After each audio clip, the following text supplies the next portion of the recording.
All right, good afternoon. We're going to go ahead and get the meeting rolling just so we can be respectful of everybody's time. Welcome to one of the last two meetings of DDRC. Members, staff, and guests. Multiple staff members are present to make sure that the meeting runs smoothly and all applicants and citizens are able to communicate with the commission at the appropriate times. If you are here today and would like to speak about a case, please provide your name clearly into the microphone, and please be sure to sign in either at the back of the room or at the podium for documentation purposes. If you are here today to speak about a case, you must speak up when the chairperson calls for public comment. Will staff please call the roll? Certainly. Ms. Branham? Here. Ms. Gallo? Here. Mr. Ledecker? Here. Mr. McKenzie? Here. Mr. Salibi? Here. And Mr. Shelton? Here. We have quorum. Thank you, ma'am. In order to avoid ex parte communications, DDRC members are under strict instructions not to discuss cases under consideration with the public or with each other outside of the public forum. The meeting typically starts with staff calling the case, giving a summary of the project, and then calling on the applicant to present if they wish. Applicants with requests before the DDRC are allotted a presentation time of 10 minutes. This time should include, but is not limited to, an overview of the project, case history, and any pertinent meetings held regarding the request. This time also includes all persons presenting information on behalf of the applicant, such as attorneys, engineers, and architects. This time limit does not include any questions asked by the DDRC or staff regarding requests. Members of the general public are given the opportunity to address their concerns in intervals of 2 minutes. Applicants may have 5 minutes to respond. Staff has a timer and will make presenters aware of when their time has expired. Are there any changes to the agenda? There are no changes. Thank you. The DDRC uses the consent agenda to approve non-controversial or routine matters by a single motion and vote. If a member of the DDRC or the general public wants to discuss an item off the consent agenda, that item is removed from the consent agenda and considered during the meeting. The DDRC then approves the remaining consent agenda items. Will staff please read the consent agenda? Certainly. The first item is 1116 Blanding Street, request for preliminary certification for the Bailey Bill. This is a Columbia Commercial National Register district structure. The next is 1807 Enery Avenue, a request for design approval for an addition in the Wales Garden Architectural Conservation District. Next is 301 Edisto Avenue, request for preliminary certification for the Bailey Bill in the Wales Garden Architectural Conservation District.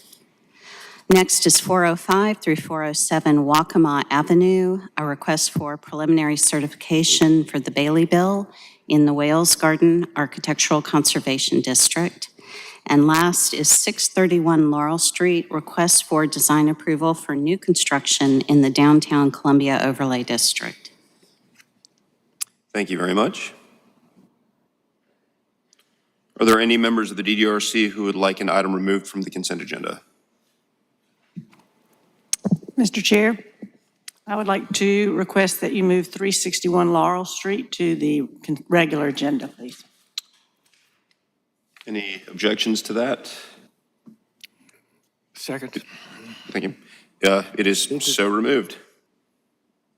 Are there any members of the public who would like an item removed from the consent agenda? Are there any members of the public who would like an item removed from the consent agenda? Just by way of explanation, any items on the consent agenda will be summarily approved when we pass the consent agenda. If you would like the case to be considered separately, then you can speak now and we'll remove it from the consent agenda and consider the application in full. And for the record, 631 Laurel Street has already been removed from the consent agenda. So it's moved to the regular agenda and we'll be discussing it. That's the project in question? Okay, great. All right. So 631 Laurel Street has been removed from the consent agenda. Do I have a motion and a second to, well, I guess remove the item from the consent agenda? It's already been motioned and seconded. Is there any further discussion? Hearing none, will staff please take a vote? Ms. Sims Branham? Yes. Ms. Gallo? Yes. Mr. Ledecker? Yes. Mr. McKenzie? Yes. Mr. Salibi? Yes. And Mr. Shelton? Yes. Motion passes. Thank you. Do I have a motion and a second to accept the consent agenda as amended? And the minutes, please. In the minutes. Thank you. I'll move to approve the remaining 4 items on the consent agenda, incorporating all the staff recommendations for their approval and approval of the February minutes. Second. Will staff please take a vote? Ms. Sims Branham? Yes? Ms. Gallo? Yes. Mr. Ledecker? Yes. Mr. McKenzie? Yes. Mr. Salibi? Yes. And Mr. Shelton? Yes. Motion passes. Thank you very much. All right, we will now move forward to the regular agenda. Staff, please call the first project. The first item on the regular agenda is 631 Laurel Street. This proposal is for the development of 10 townhomes on the vacant parcel situated at the corner of Laurel and Wayne Streets. The site is configured as 2 bars of townhomes that front onto Wayne and Laurel Streets. The townhomes are 3 stories in height and each consist of 4 bedrooms, a ground floor garage, and front porch. The site was previously host to 12 grand trees, of which only 1 remains. The applicant is proposing to remove the last remaining grand tree and planting a cluster of crepe myrtles in its place. This landscaped corner of the site will serve as an open garden space amenity for the residents. Improvements to the public realm include the establishment of a generous furnishing zone populated by shrubs and understory trees. Adjacent to the furnishing zone runs an additional hardscaped continuous path of travel within the frontage zone that provides residents direct access to the sidewalk on Wayne and Laurel Streets from their front doors. And I should have mentioned, this is the first case that will have been presented under the new downtown design guidelines. So bear with me as I go through those. In part 2 on site planning, staff finds that parking is located within the interior of the block. Each townhome unit features a ground floor garage with an entrance located at the rear of the townhome.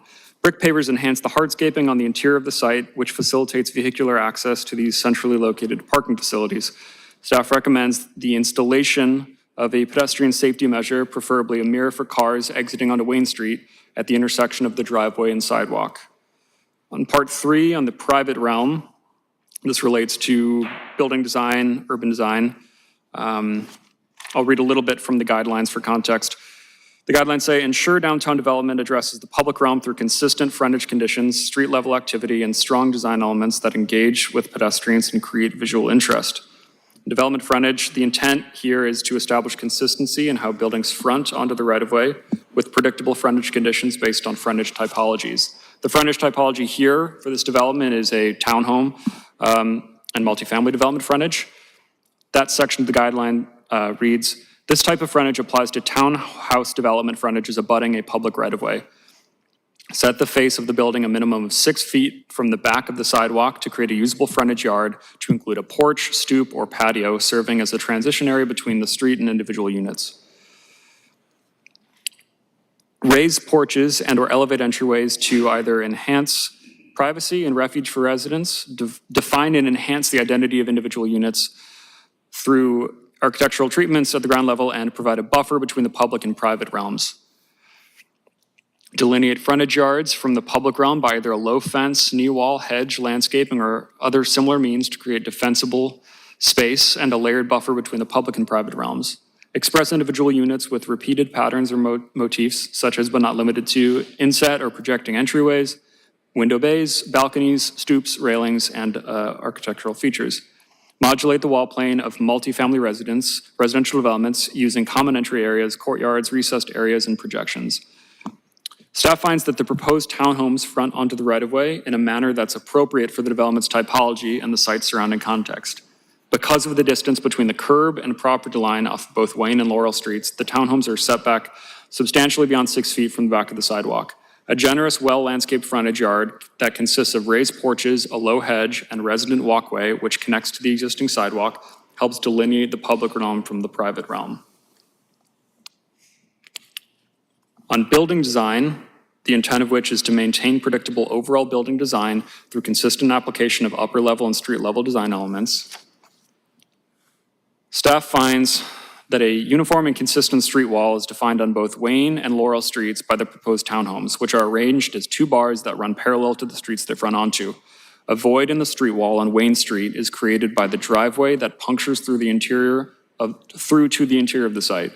The front porch of the townhome that fronts onto Laurel Street wraps around the end unit overlooking the intersection of Laurel and Wayne Streets. This gesture helps emphasize the site's primary street corner. Staff finds that additional design features, namely additional fenestration to the east elevation of this townhome situated at the southern edge of the site, is necessary to break up the mass and bulk of that building face. The south elevation of the townhome on Wayne Street, which overlooks the driveway, requires similar modifications. Staff finds that the front porch sufficiently distinguishes the first story from the upper stories. These porches, in addition to ornate columns, railings, and dormer windows, add richness to the front facades of both townhome structures. Despite being populated by well-articulated design features, these front facades read somewhat as lengthy, unbroken wall planes. To help offset this, staff finds that the addition of brick at the ground level of both facades would be appropriate. Fully transparent low-E glass is being used on all of the townhomes' windows.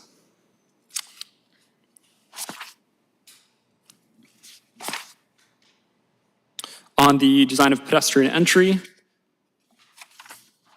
all entrances into the townhomes are oriented toward the right-of-way and are recessed beneath and pronounced by front porches. Connectivity between these recessed primary entries and the existing sidewalk is maintained by small pathways in front of each unit. Staff finds that additional lighting in the form of wall sconces must flank the entrances in order to increase their visibility. Moving on to part 4, which is the public realm.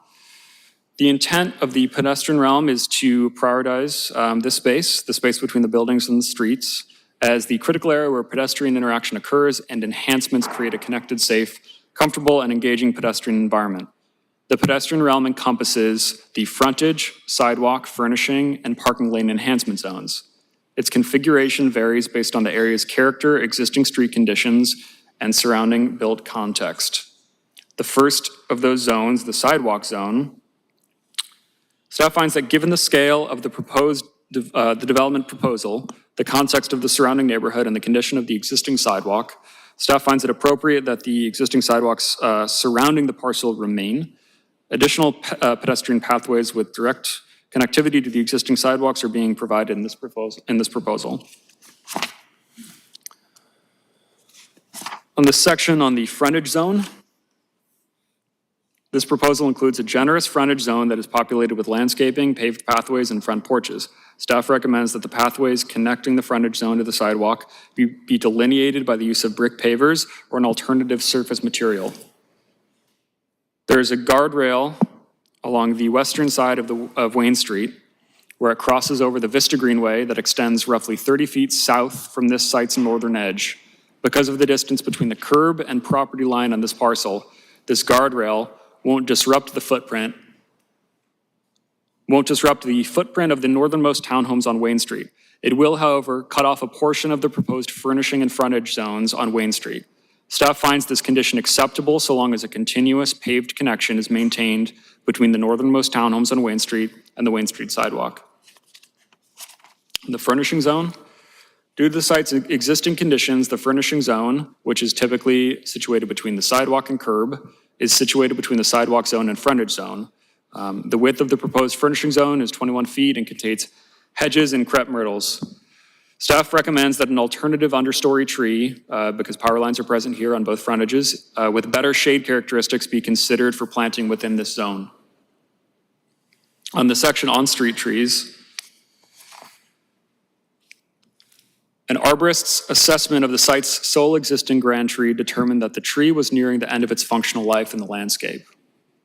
As such, staff finds its removal and replacement with additional shade trees and landscaping in the site's northwest corner appropriate.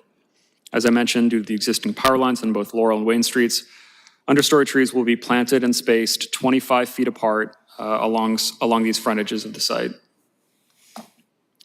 And regarding soil and tree wells, the applicant has agreed to continue coordinating with staff throughout the encroachment process to ensure that the understory trees along Laurel and Wayne Streets are planted with the appropriate tree soil volumes. On to the staff recommendation. Staff finds that the project substantially meets Part 2 on site planning, Part 3 on private realm, and Part 4 on the public realm of the Downtown Columbia Design Guidelines and recommends granting a certificate of approval with the following conditions. Install a pedestrian safety measure at the intersection of the driveway and sidewalk. Further articulate the Laurel Street Townhomes east facade and Wayne Street Townhomes south facade through the addition of fenestration and other architectural detailing where possible. Explore the addition of brick cladding on the first floor of the townhomes to add texture and break up the wall plane of the street level facade. Install wall sconces on the front facades of the townhomes to increase the visibility of entrances. Delineate the paved pathways within the frontage zone from the existing sidewalk through the use of brick pavers or an alternative surface material. Ensure that the furnishing and frontage zones on Wayne Street terminate in an appropriate manner toward the northern end of the site where the guardrail is present in the right-of-way. Find a more suitable shade-oriented street tree to plant within the furnishing zone. Ensure that the site's last remaining grand tree is replaced with shade trees. Work with staff through the encroachment process to ensure all improvements in the right-of-way meet city standards, and that any changes to the design or additional details that are developed be submitted to staff for review.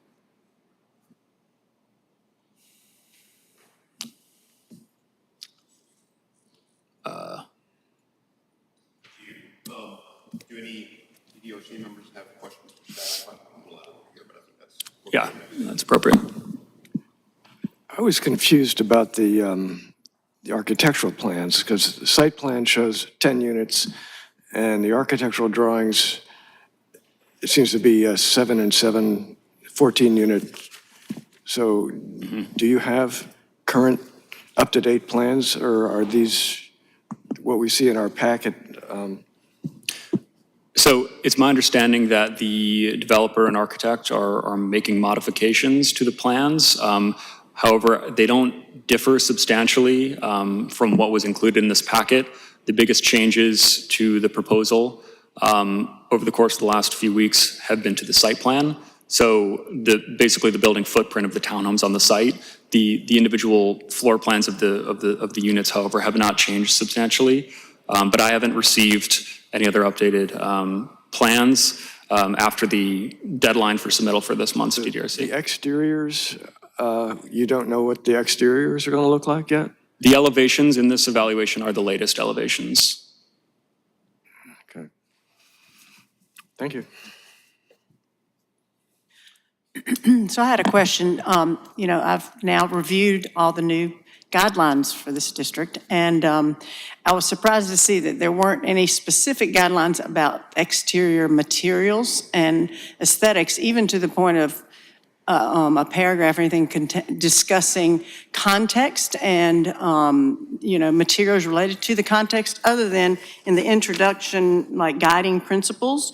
One is called Be Uniquely Columbia, talking about development should reflect Columbia's uniqueness in some way, whether responding to building typology, using local building materials, responding to nearby historic context. So there is some reference to that implication, but I didn't find unless I'm missing something, so that's what I'm asking. Is there something that I missed in terms of exterior materials guidelines for this district? No, you didn't miss anything in the guidelines. That's correct. That's a major modification from the previous guidelines is dealing less with the material articulation. My recommendation in this evaluation to add brick to the first story, I think will kind of accommodate some of the concerns that you're having in terms of making sure that the materials are compatible with what's contextual for that site. But that recommendation was made in the context of breaking up the wall plane and but to answer your question directly, you're interpreting it correctly. There isn't that same kind of material section that there was in the previous guidelines. Okay, well, have some, do we want to open it up before I ask him some more questions, Mr. Chair, or what would you like to? Open it up to the rest of the commission. I didn't know to ask if anybody wanted to have any comments or whatever. No, we'll get to that next. Okay. You can go ahead and ask your other So questions. I guess my concern was in revealing that there weren't any guidelines for it, but looking at the context of that area in that beautiful, you know, historic neighborhood near the governor's mansion. And, you know, every building around it, even all the homes right there on Wayne Street, seem to have horizontal, either wood or hardy panel type facades.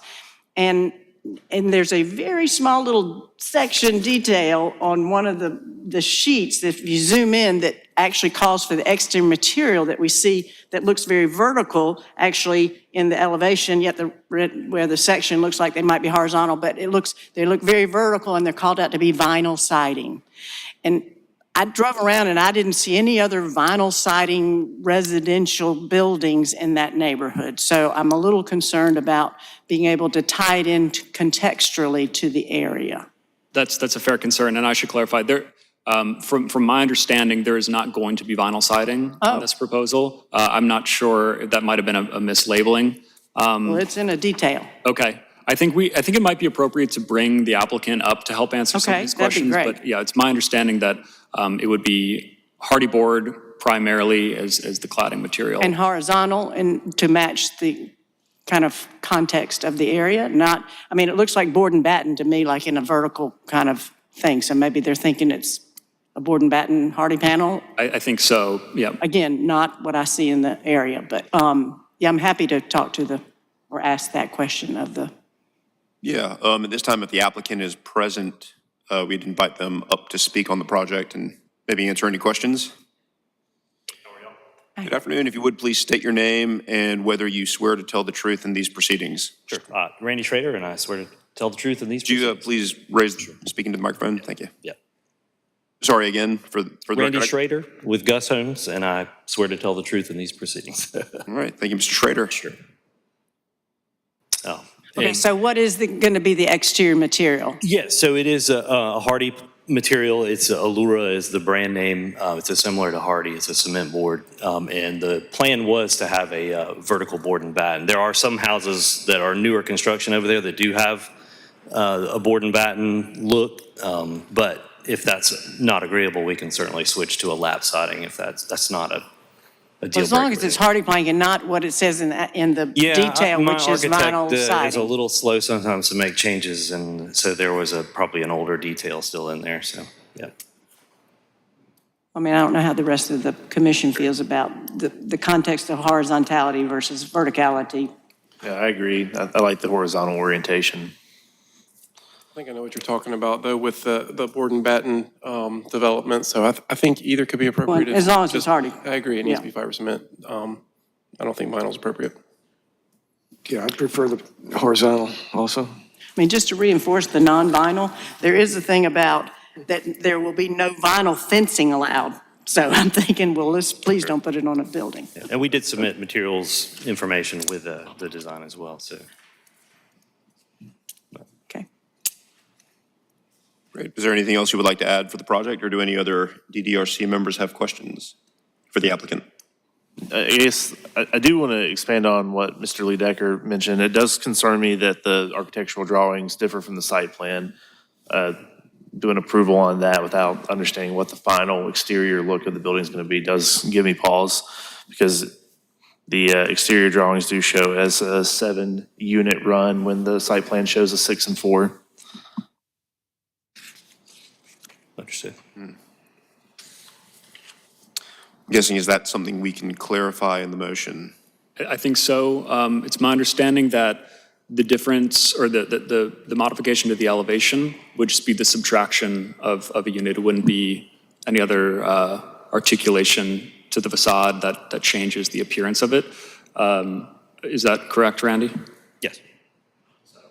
I think that can be worked into the conditions for approval. We had originally intended to have 12 units, and then we deleted some in order to meet the buffer zone and parking and all that, and landscape requirements, so. Any other questions from commissioners? Only, are you good with all the recommendations otherwise absolutely. that the staff has recommended? We definitely want to make it how you guys like it, so. And just to clarify, make sure I heard it right, we're looking at 10 units according to the site plan? Okay. 6 and 4. All right, if there's nothing else, Thank you. take a seat. Thank you. All right. Are there any members of the public who would like to speak on the project? Coming up. If you would please state your name and whether you swear to tell the truth in these proceedings. Yes, my name is Susan Irian, and I swear to tell the truth, always. I live on the corner of Wayne and Laurel. Oh, that's quite the problem. So if you wouldn't mind, please speaking into the microphone so we can hear you a little better. Thank I you. live on the corner of Wayne and Laurel, catty corner from that lot. And so I didn't realize that they were even going to build it. We didn't realize it. I'm sorry, we were slow a little bit, knowing what was going on. But I'm concerned first about the materials, just as she spoke, Ms. Branham. Thank you so much. She was on target, and about the historical atmosphere of where we live. I moved down there 21 years ago with the idea of rebuilding that neighborhood. It was the ghetto. It was a homeless, drug ghetto. And now we have worked so hard. I'm the president of this neighborhood right now, Arsenal Hill, and we want it to stay family-oriented and to stay like what you were saying. You want the historical effect around you. So I wanted to know, there is someone here who is a builder who's built some homes in our neighborhood, and he's Matt Varner, and so he was concerned that it might be vinyl also. So we don't want that. And I want to know who's going to live in it. He said he thought that it might be for college students. We have no college students on our side of Taylor Street. And you know, there are many, many places in Columbia now being built for college students. And I love college students. I used to teach at USC, and I also went there. So I'm not against them, but I really would be concerned about having that for college students. I like to have neighbors. We have families, and we're trying to build that as a neighborhood. So if it was permanent rentals, not rentals, permanent purchases, I would be thrilled. But I really don't, I'm not interested in rentals, and I'm not interested in college. I just wanted to speak my 2 cents. Of course. Well, thank you very much for addressing your concerns. And Okay. yeah, unfortunately, or maybe fortunately, use is not something we consider here at No, it's DDRC. not. We only consider the aesthetic, right? And whether the design complies with the guidelines. Your concerns are heard loud and clear, right? I mean, we get many projects here where student housing is the intended use. A lot of people have problems with it. A lot of people are in favor of it, but it's not something that we can consider. You can't. Is there anybody that can consider that? I believe that's a question for staff. No. Is there? We do not. As far as I know, there's no mechanism for controlling who rents, buys, et cetera, private property. Okay, I don't mean like a rental. I just meant like a big complex. Like if you had 4 students in each one of these, But there that is a many limit. cars, 40 Right. cars. No more than, I think, 4 unrelated. Right. So no more than 4 unrelated people are allowed to live together per building code. Right. That's the current limit, and that's about the extent of control we have over that. Okay. If someone were going to build that next door to you, would you be concerned in your neighborhood? Depends on the students, I guess. I know, but you wouldn't be able to screen them. What's that? You would not be able to screen those students. Sorry. No, I guess I could buy the lot and keep them from doing that through my own ownership. Okay. But yeah, I guess, like all things, it depends. But we hear you loud and clear. And Okay, are there any other concerns you have with the design or the materials or anything like that the owner discussed? I said I was concerned. I wanted hardy plank, and I didn't want vinyl. And I Okay. wanted it to have an atmosphere like where we live, historical, nice home look. Yeah, yeah. Okay, thank you so much for listening to me. Of course, thank you for speaking. Sorry when I found out. Okay, thank you. And I misspoke. It's no more than 3 unrelated. Thank you for clarifying. All right, are there any other members of the public who would like to speak on this project?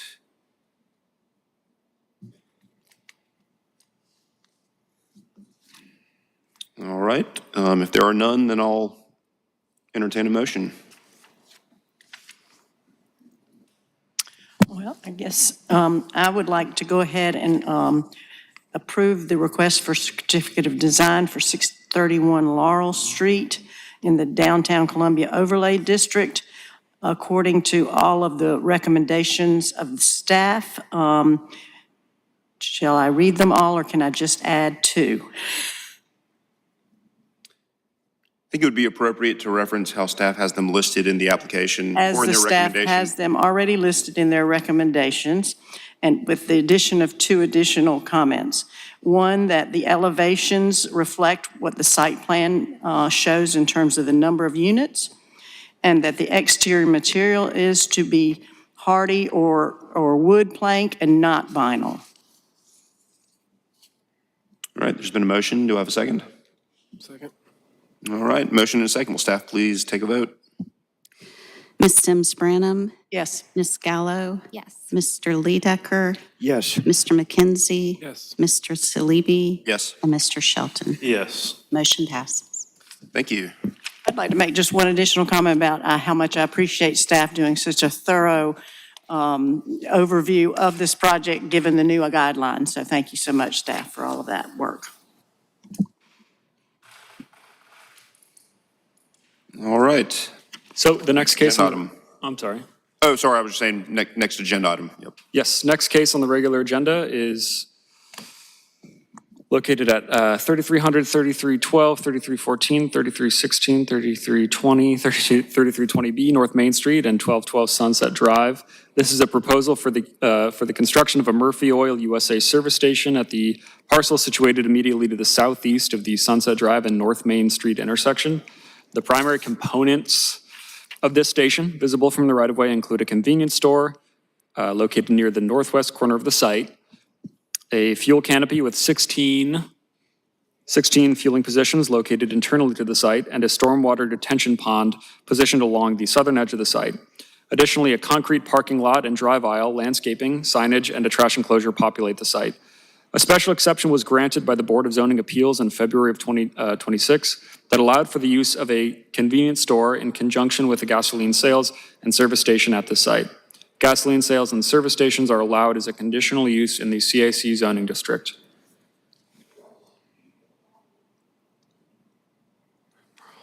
All right, in the section on new construction, on site planning, buildings that sit on corner lots shall be placed at the corner of the parcel, and this is from the guidelines, I'm sorry. Buildings should be located to screen as much surface parking from view of the right-of-way as possible. A change in paving materials shall be provided at locations where pedestrian and bicycle pathways intersect with automobile pathways and drives. And where surface parking is adjacent to public sidewalks, a low seat wall integrated with the architecture of the building shall be provided within the side protective yard. This parcel overlooks a critical intersection of the North Main Corridor Design Overlay District. Ensuring that development engages this corner and encourages pedestrian access to the site is paramount. Staff finds that in its current configuration, the position of the convenience store is too far removed from the corner of the parcel and does not sufficiently engage the public realm. The applicant has expressed a willingness to shift the convenience store closer towards the site's northwest corner and is included in the latest site plan, which we're looking at now, a low seawall along North Main Street to help shield surface parking adjacent to the public sidewalk. Staff finds that this low seawall will be better integrated with the convenience store architecture once it has been shifted closer to the corner of the site. To discourage loitering, this low seat wall should feature a sloped cap or a short decorative fence on top. The applicant has included a variety of plantings throughout the site in an attempt to soften the auto-oriented nature of the proposal. Staff finds that a change in paving material for the pedestrian passive travel that intersect with the wide proposed driveways is necessary. On the following section on parking placement in the guidelines, it says surface parking on corner parcels shall not be allowed to be placed on the outside corner of lots. The maximum amount of curb cut footage per parcel is a maximum of 24 feet. Surface parking must be placed at the maximum setback 15 feet. If this space is at least 25% hardscape and includes pedestrian amenities, public art, occupiable space, then an additional 10% parking reduction may be granted upon review and approval. Staff's comments are that a row of 15 parking spaces is located adjacent to the convenience store's south facade. This surface parking is set back well over 15 feet from the North Main Street property line and is screened by a low seat wall along North Main Street and landscaping along Sunset Drive.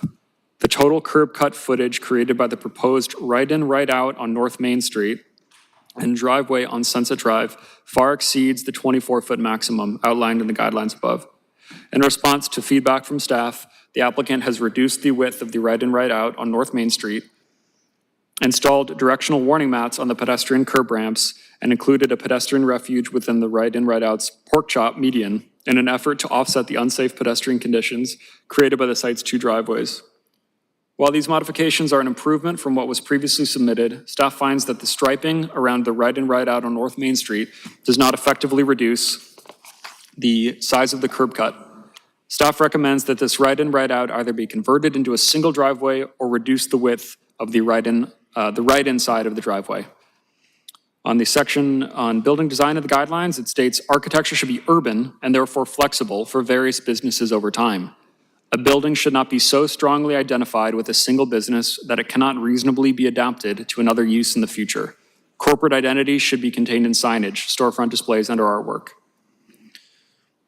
The proposed convenience store and fuel canopy structure were explicitly designed with brand recognition in mind. Their massing and facade organization closely mimic the standardized Murphy Oil USA franchise layout, a layout that typically consists of a brick and stone veneer base capped by a roughly 3-foot-tall aluminum fascia which wraps around the entirety of the convenience store structure. This horizontal band of aluminum panels is disturbed only by an entrance tower element that features a shallow entrance canopy and is often host to a Murphy Oil USA logo. The proposed service station at 3320 North Main Street deviates slightly in its placement of the Murphy Oil logo directly on the aluminum fascia, the addition of a more pronounced cornice, and the inclusion of a second entrance tower element on the North Main facade. Despite the static nature of the fueling station typology, they almost exclusively consist of a canopy structure, fuel pumps, and convenience store. Service stations are more than capable of being adaptively reused into other businesses over time when their architecture is bespoke, distinctive, and responsive to the community they're embedded within. Planning for adaptability is especially prudent when considering the design of a gasoline fueling station, as the nature of service station continues to evolve with the proliferation of electronic vehicles, or EVs. Beyond providing EV charging ports, service stations must accommodate the demand for lounging and gathering that results from the longer wait times associated with electric vehicle recharging. The integration of these spaces of gathering into the design of a service station is crucial for building adaptability, regardless of the method of vehicle refueling. On the section on building height in the guidelines, staff finds that the proposed fuel canopy and convenience store are single-story structures. The heights of the fuel canopy and convenience store are 18 feet and 9 inches and 18 feet and 6 inches, respectively. These are appropriate building heights for the context of this site. On orientation and elevation, in the guidelines, it states building facades must be parallel to North Main. Mass of the building must be broken with regularly placed pilasters and other well-articulated architectural details. Balconies and other elements may be used to create variety and interest, yet remain integral to the overall design. Any residential frontages along North Main Street must have direct access to the street and articulated with strong entry architecture. Garage access shall not be allowed to front North Main Street except where lot dimensions and building placement make turning movements impractical. Awnings shall be integrated into the architecture and design of the building when installed. Staff finds that in its current configuration, the rear of the convenience store is oriented towards Sunset Drive. The Sunset Drive facade consists of building-mounted mechanical equipment, black metal doors which provide access to a utility closet and floor-to-ceiling, largely faux glass windows. The Sunset Drive facade, and to a lesser extent the North Main Street facade, are designed to be cloaked by extensive landscaping rather than directly engage the public realm. As a street-facing facade, staff finds that the Sunset Drive facade must be reconfigured to better address the public realm through the addition of awnings and other well-articulated architectural details.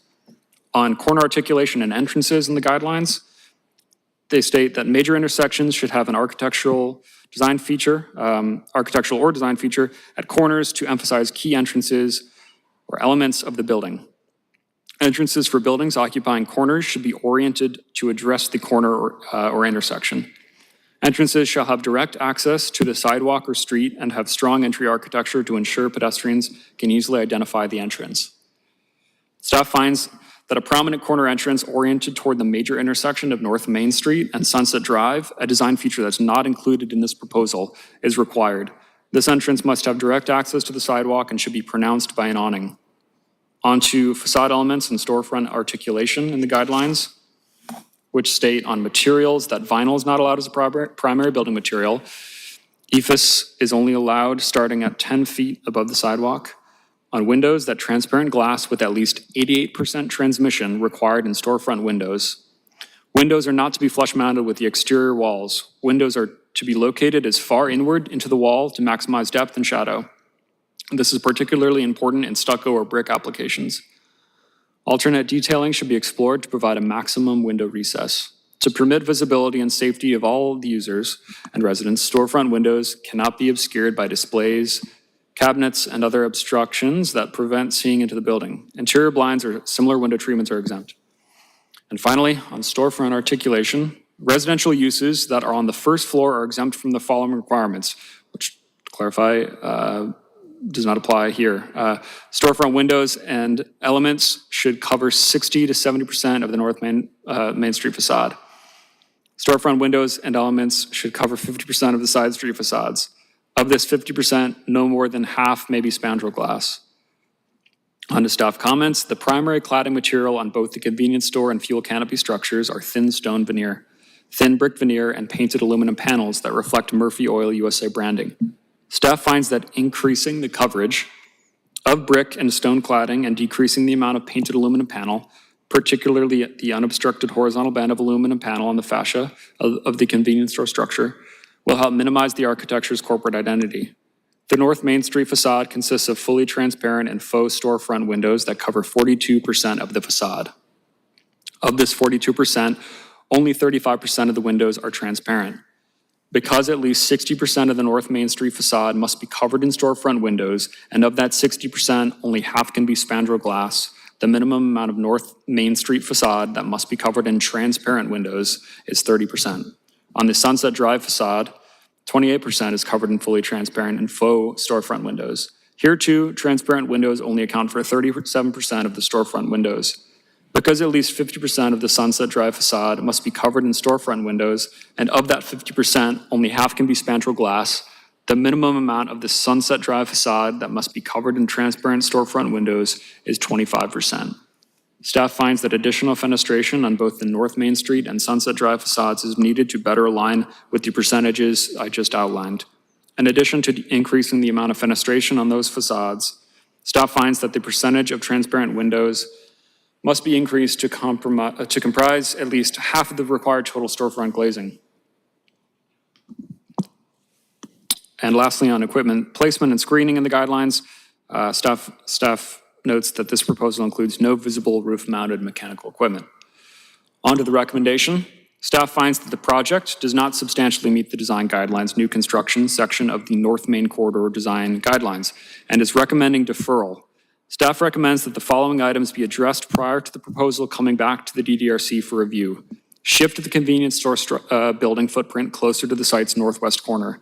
Better integrate the low seat wall along North Main Street with the convenience store architecture and use either a sloped cap or low decorative fence top to discourage loitering. Provide a change in paving materials for pedestrian pathways that intersect with vehicular pathways and drives. Convert the right-in, right-out on North Main Street into either a single driveway or narrow the right-in side of the driveway.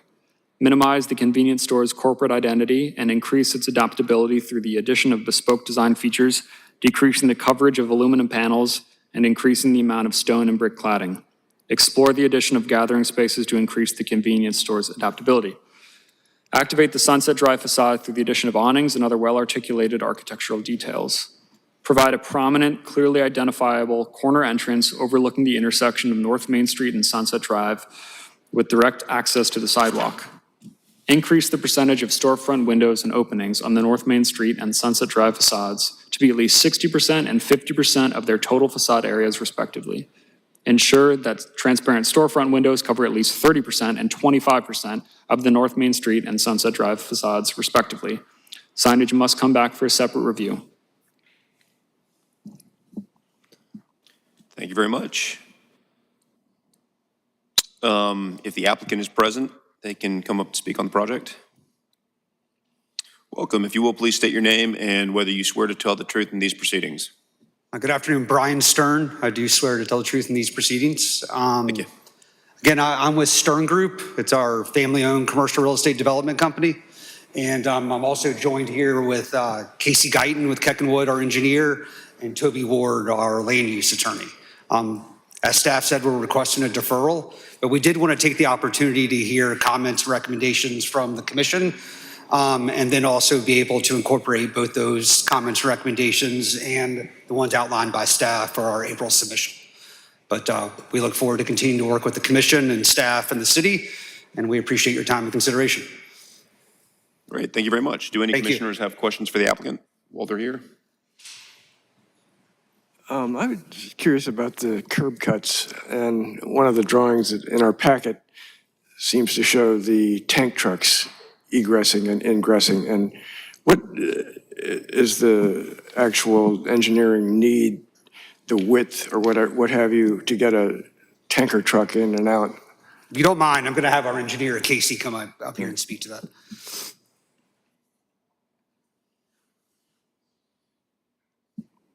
Good afternoon. If you would please just state your name and whether you swear to tell the truth in these proceedings, please. Good afternoon. My name is Casey Guyton. I swear to tell the truth in these proceedings. Thank you very much. To address your question specifically, it depends. It depends which direction we can send them from, and it depends on the radius of both sides of the entrance itself. Currently, in this layout, and one of the concerns that staff pointed out is the striping that's in that right in, right out off of North Main. That is currently the direction that we have the fuel truck coming in. They would come in there, circle around the canopy, and then leave out the Sunset Drive entrance. But as recommended, we're working to reduce that width, and therefore they would enter and exit out of the Sunset Drive access. But it's ran from a template based on the accurate size and turning radius of these tanker trucks.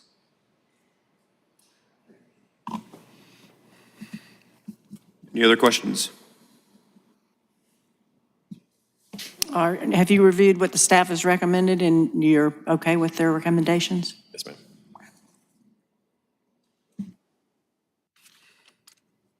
Yeah, and no question, just the only comment would be Tristan's recommendations of reducing the corporate branding punch that this presentation gives. Strongly encourage that. I look on Google Maps in that area and you're dominated by commercial signage and stuff too. So the more we can, I guess, blend it in, reduce that, I guess, soften it, the better. Yep, understood. We're actively working with our architects to reduce that as much as possible.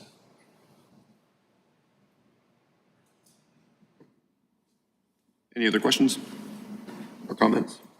No, but I am concerned that there are quite a few comments to work through, and the staff is recommending deferrals so that we can perhaps have a work session or something to, if we need to, just because there's so many significant recommendations, I feel like. Yeah, and it sounds like the applicant's on board with the deferral, right, to kind of smooth the project over a little bit. That's correct. I don't know.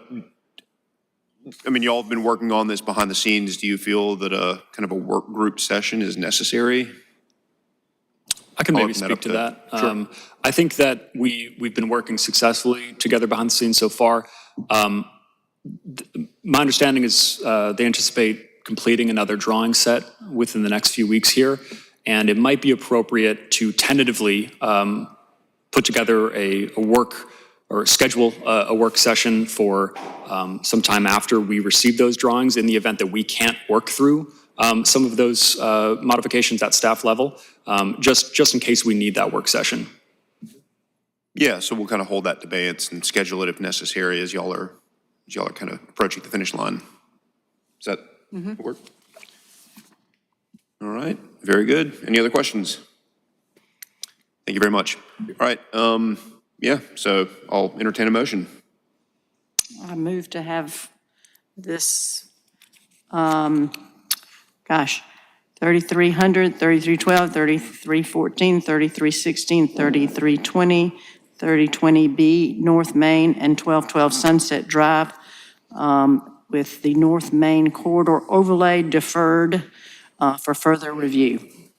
Thank you very much. There's been a motion. Do I have a second? Second. Motion and a second. I think we should mention the establishment of the subcommittee. in the motion. And we didn't, I'm sorry, too. Public input for this? Oh, yeah, very good. Thank you. Let's table the motion for a second. Do any members of the public want to speak on the project? Come on up.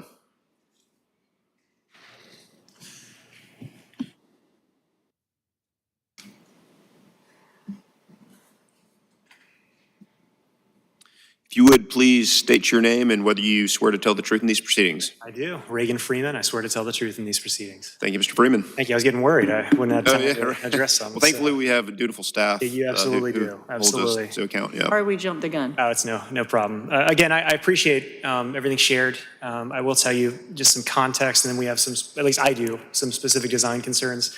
Our metropolitan region has been ranked as of 2 years ago as the 12th deadliest place in the nation for pedestrians. That is known. On top of that, this is in the 29203 zip code. It has, a study was done back in 2017 called Walkable 29203. And in there, the City of Columbia, the CDC, and I believe what was DHEC at the time, identified that 35% of households only had one vehicle.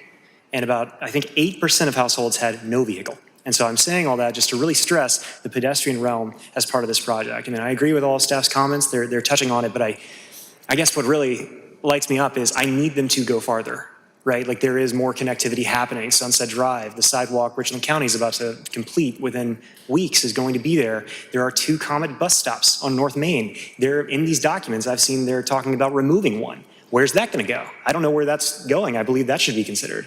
On top of that, and I really want to stress that right in, right out. I know they've put some striping, they've admitted to changing some of that, but people are walking here. I mean, I need them, if it can be considered, to go farther. I mean, I know we're changing the material. I guess brick is kind of on North Main right now where the crossings are, but I mean, could I get a ladder crossing? Could anything that can be done to make this safer? Because my worry is that when people come through here, they're going to be cutting through, and if there's nothing that slows them down and the amount of foot traffic we have in that corridor, it is just extremely concerning to me. So again, I know this is mostly about design, which I appreciate, but I just appreciate all of you touching on some of that. But I think from at least my perspective, considering that and really encouraging a very specific intention to not make this more harmful than it's going to be, if that kind of makes sense. Absolutely. Yeah, no, and you're right to address your concerns or bring up your concerns. I mean, yes, we consider design, but ingress and egress is a part of that, Sure. right, as you've seen. So I think it's something that staff certainly plans to look into. Just hearing your concerns, have you reached out to the applicant to? No, I didn't think we could. I think this was the place to do it, but. Well, there's certainly a forum for that, yeah, but I mean, we always, encourage members of the public to reach out to the applicants, and I mean, it happens pretty regularly. So they'd, at least be willing to hear you out, I guess. Maybe if there's a working group, I don't know if that would be appropriate for members of the public to attend, but, we could certainly take your comments into consideration. So I don't live in the neighborhood. I'm just really encouraged and excited about how we're building our city. I would encourage them to reach out to their neighborhoods. I know there's been tension there historically, but I really feel that pedestrian realm should be considered. I appreciate you all hearing me. Of course. We got to get North Main safer, and hopefully this cannot be at least worse, which is helpful. So thank you all. I appreciate it. Thank you. Yeah.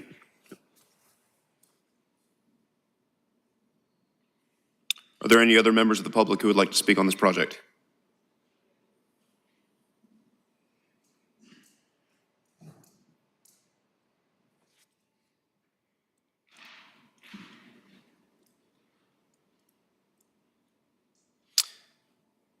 Hello, would you mind stating your name and stating whether you swear to tell the truth in these proceedings?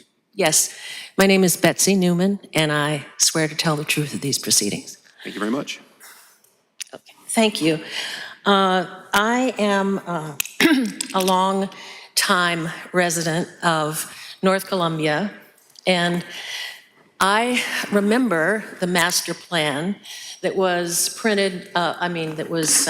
put together in 2005, 21 years ago. And this was called the Villages of North Columbia. And I just wanted to read you a little bit from this master plan, what happened to the master plan? The city spent good money, our taxpayer money, to hire a consultant to make this master plan for the Villages of North Columbia, and yet to me, and excuse the metaphor, but a gas station there is like, it doesn't matter how many frosted windows you have or how many shrubs you have around it, it's putting lipstick on a pig. And I wanted to read you something from the master plan that has to do with the aesthetics of our community. It says, this is on page 89, this intersection is the gateway to the community from East Columbia. A key to changing the perception of the intersection is the removal of the existing service station and the aesthetic enhancement of Sunset Drive. The service station does not promote a positive image. The redevelopment of this parcel and the adjacent tire services along North Main Street will be vital in redeveloping the intersection. In addition, a new streetscape along Sunset Drive from the railroad tracks to the east and the single-family homes on the west that includes sidewalks, street trees, lighting, and limited curb cuts will improve traffic flow and provide a more aesthetically pleasing experience. With the future development of the medical complex, which is not in the future anymore, to the immediate west of this intersection, there will be an increase in retail needs to support the new staff. Creating a pedestrian-friendly environment along Sunset Drive will encourage medical complex workers to walk to the activity node and support the retail establishments instead of driving elsewhere for goods and services. So I know that you're the DDRC and the aesthetics of the proposal, that's your purview. What I'm saying is that this does not fit with the aesthetics of what was envisioned for this part of our city. This is a part of our city that is historic, it's diverse, and it deserves better than a giant gas station with 16 pumps right here at the main intersection of the community. No matter how beautiful you make that gas station look, y'all, it's still a gas station. And it is not contributing to the vision that the city of Columbia put forth 21 years ago. Thank you. You're welcome. Thank you. Sorry, I lost track of comments. Did staff say at the beginning of this project that BOZA has already granted a special exception? They have. Okay. Yeah, I guess that bridge has already been crossed. All right, any other members of the public who would like to speak on this project? Sure, come on up. If you would please state your name and whether you swear to tell the truth in these proceedings. My name is Paul Michaud. I swear to tell the truth. Thank you, sir. I live at 3101 Gadsden Street, and I'm speaking on behalf of the Earlwood Community Citizen Organization, whose boundary is the North Main Street, this intersection here. We agree with staff that this proposal hasn't really gone far enough to address those concerns. So we appreciate the deferral. And, BOZA decided that for whatever reason, this applicant didn't have to meet the minimum standards. And so we're at this time asking y'all that you would at least hold them to those. From my house in Earlwood, I could easily walk to 3 different gas stations.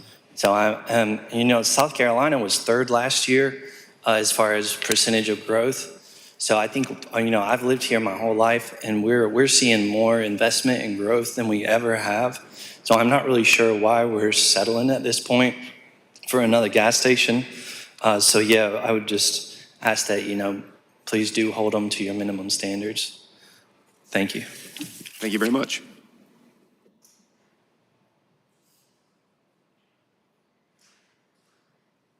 All right, anyone else from the public who would like to speak on the project? Don't be shy. All right, very good.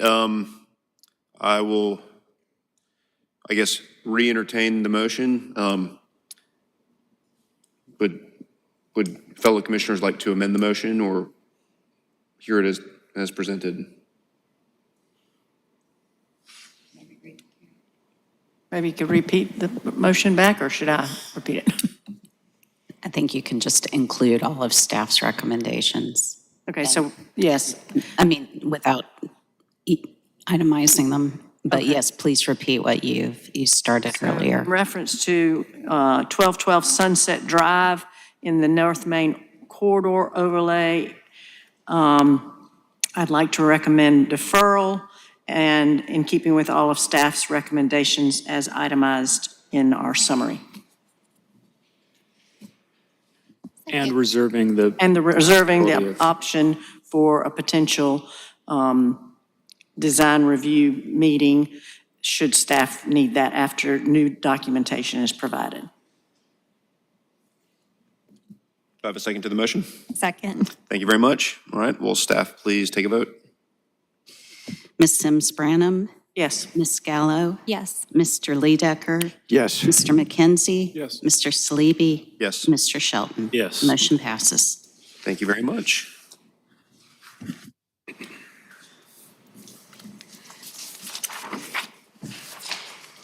All right, I think we're moving along to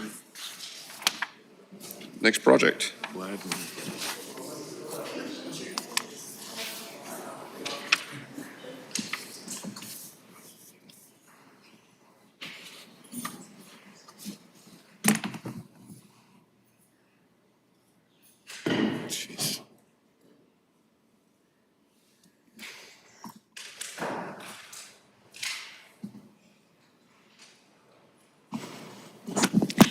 All right, this is 1130 Gladden Street. It's a request for a certificate of design approval for exterior changes in the Melrose Heights Oaklawn Architectural Conservation District. This is a design that was approved by GDRC in June 2025. And there is a new proposal for a change to that original design. The original design included a single continuous roof over the back doors and storage areas.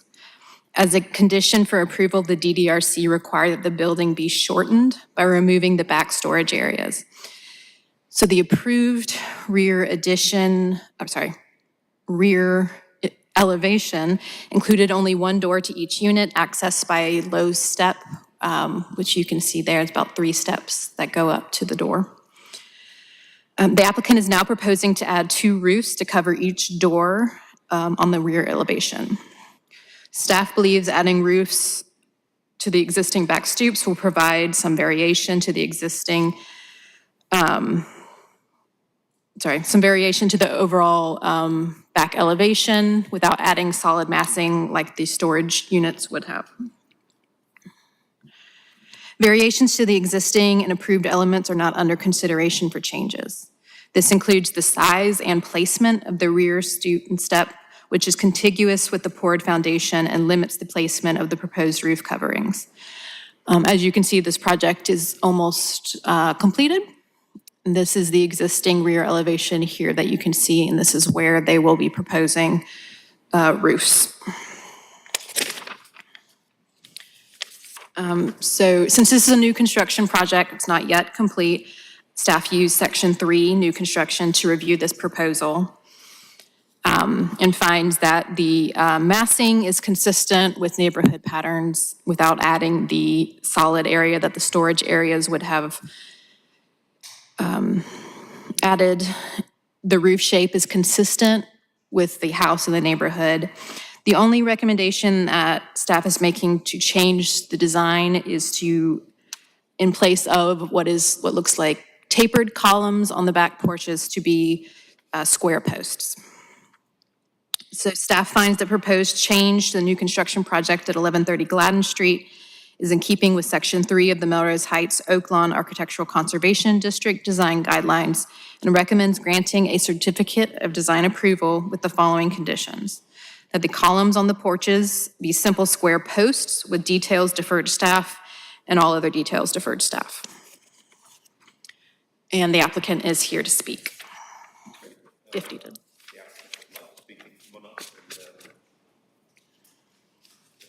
Product to us.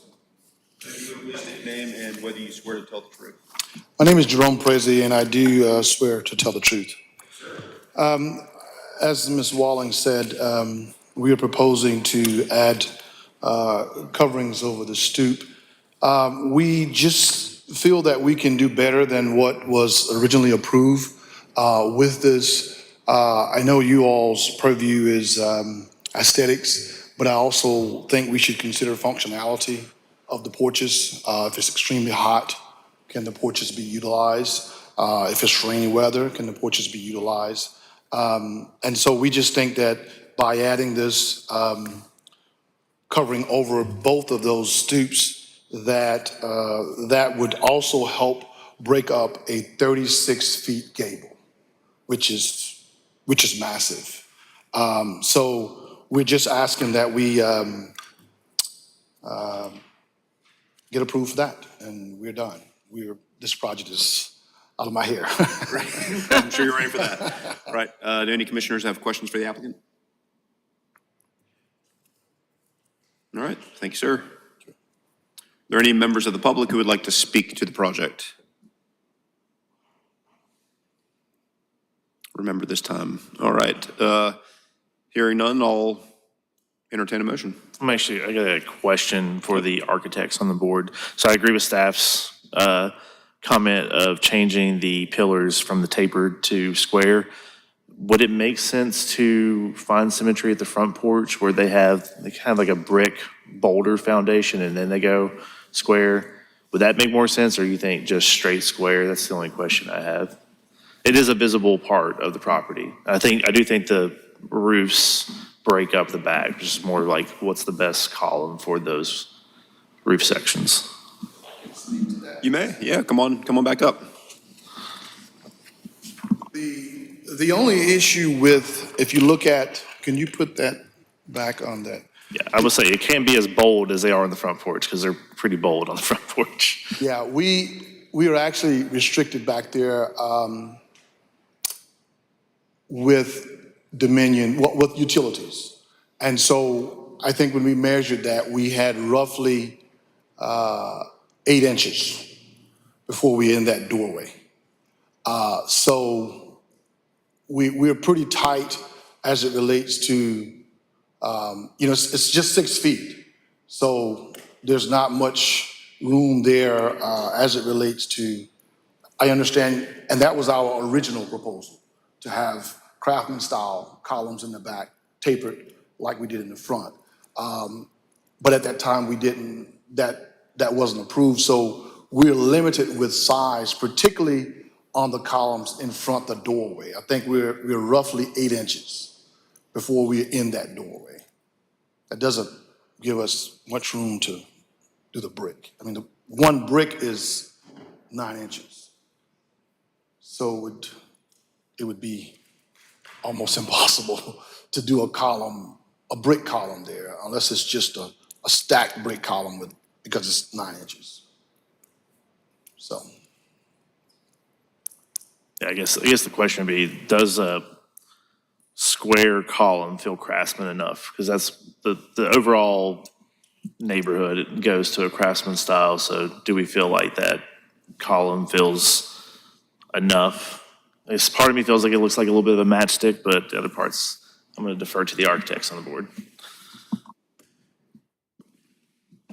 I think it looks like it has a little bit of a brick base, and probably since it's kind of subservient, let's say, to the front facade, maybe that's going to be enough for it. I mean, does staff have a thought on that? Yeah, that was my initial thought, was that it was appropriate for a secondary entrance, would not be appropriate for the front of the house. But since it's a secondary entrance, that's why I recommended just a simpler column.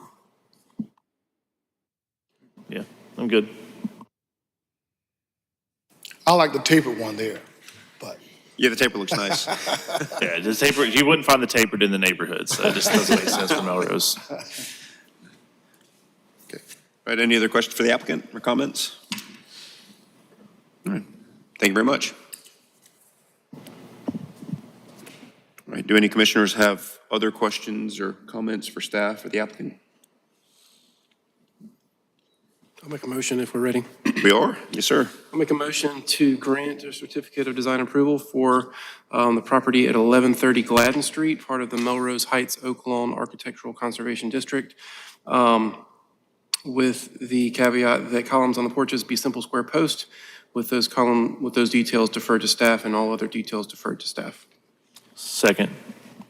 Very good. There's been a motion and a second. Will staff please take a vote? Can I ask that you say which section of the guidelines? Yes.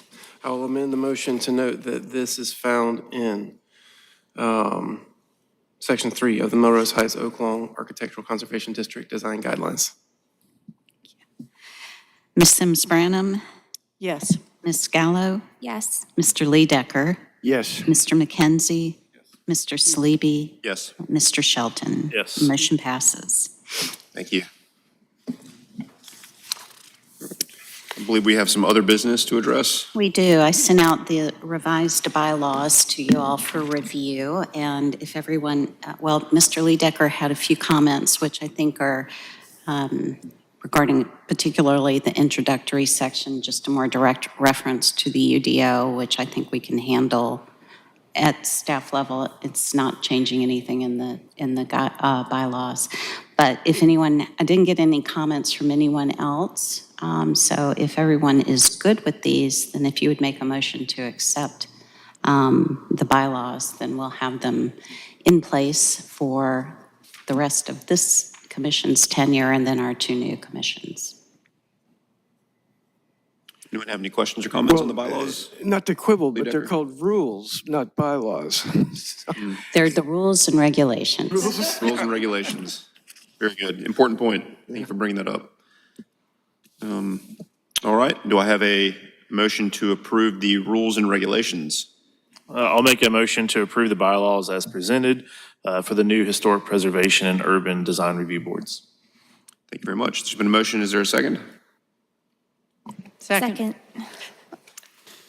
Very nice. All right. Ms. Sims Branham, Yes. Ms. Gallo, Yes. Mr. Lee Decker, Yes. Mr. McKenzie. Yes. Mr. Sleeby. Yes. And Mr. Shelton. Yes. Thank you all. Thank you all. I believe that's everything. Is that right? Very good. We're adjourned. Thanks, everybody. Thank you. Yeah.